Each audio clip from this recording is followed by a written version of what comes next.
નમસ્કાર મિત્રો, સ્વાગત છે તમારું અમારી આ યુટ્યુબ ચેનલ જ્ઞાન યાત્રામાં। મિત્રો, આંગણવાડી કાર્યકરો અને આંગણવાડી સહાયકોના માનદ વેતનમાં વધારો કરવા બાબતે ઘણી બધી મહત્ત્વની અપડેટ સામે આવી છે, કારણ કે આ ઘણા લાંબા સમયથી પગાર વધારાને લઈને માંગ કરવામાં આવી રહી હતી। તો મિત્રો, આપણે આખરે જોઈએ કે એની માંગ હતી એ પ્રમાણે તેના માટે શું નિર્ણય લેવામાં આવ્યો છે। આંગણવાડી કાર્યકરો અને સહાયકોના માનદ વેતનમાં 1 જૂન 2025થી આ પગાર વધારો લાગુ ગણવામાં આવશે। તો મિત્રો, સારા સમાચાર એવા છે કે સરકારે આંગણવાડી તેમજ મધ્યાહન ભોજન કાર્યકર્તાઓને ઘણી મોટી ભેટ આપી છે, જેની ઘણા લાંબા સમયથી માંગ કરવામાં આવતી હતી।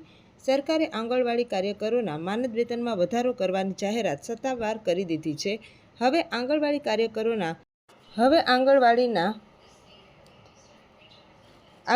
કાર્યકરોના પગાર સરકારે સોમવારના રોજ 2025 અને 26 માટે જે બેઠક યોજાઈ હતી કે જેમાં રાજ્યની વાર્ષિક બેઠક યોજક નીમવામાં આવી હતી, એમાં પગાર વધારાની જાહેરાત કરી હતી, જેમાં સરકારી કર્મચારીઓ તેમજ દૈનિક વેતન મજૂરોને પણ એક મોટી ભેટ આપવામાં આવી હતી। અને આ સાથે જ આંગણવાડી કાર્યકરો અને મધ્યાહન ભોજન કર્મચારીઓને એક મોટી ભેટ સરકારે આપી છે। સરકારે બજેટમાં આંગણવાડી કાર્યકરોના માનદ વેતનમાં વધારો કરવાની જાહેરાત કરી છે। આ સાથે જ ભીની આંગણવાડી કાર્યકરો અને સહાયકોની માસિક આવકમાં પણ વધારો કરવાની જાહેરાત કરી છે। ત્યારબાદ સરકારે પોતાના બજેટમાં એમ પણ કહ્યું હતું કે સરકારી કાર્યકરોને હવે ₹10,500ની જગ્યાએ આટલો પગાર ધોરણ મળવાપાત્ર રહેશે, તેમજ આંગણવાડી સહાયકોને 7300 મળવાપાત્ર રહેશે।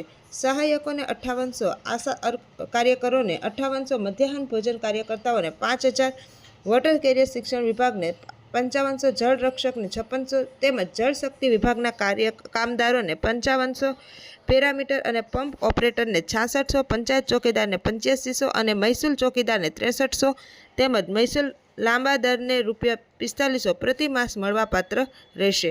તેમજ અગાઉ આંગણવાડી કાર્યકરોને ₹10,000નું માનદ વેતન આપવામાં આવતું અને સરકારે પોતાના બજેટમાં ₹500નો વધારો કરીને હવે પગારમાં વધારો જાહેર કર્યો છે। અને આ પગાર જે છે તે મિની આંગણવાડી કાર્યકરોને ₹7,000માં આવતા હતા। આખરે સરકારે આ કાર્યકરોના માનદ વેતનમાં ₹300નો વધારો કર્યો છે। ત્યારબાદ હવે મિની આંગણવાડી કાર્યકરોને ₹7300 પગાર મળવાપાત્ર રહેશે। આવા જ નવા વિડીયો સાથે આપણે ફરીથી મળીશું। ત્યાં સુધી જય હિન્દ, જય ભારત।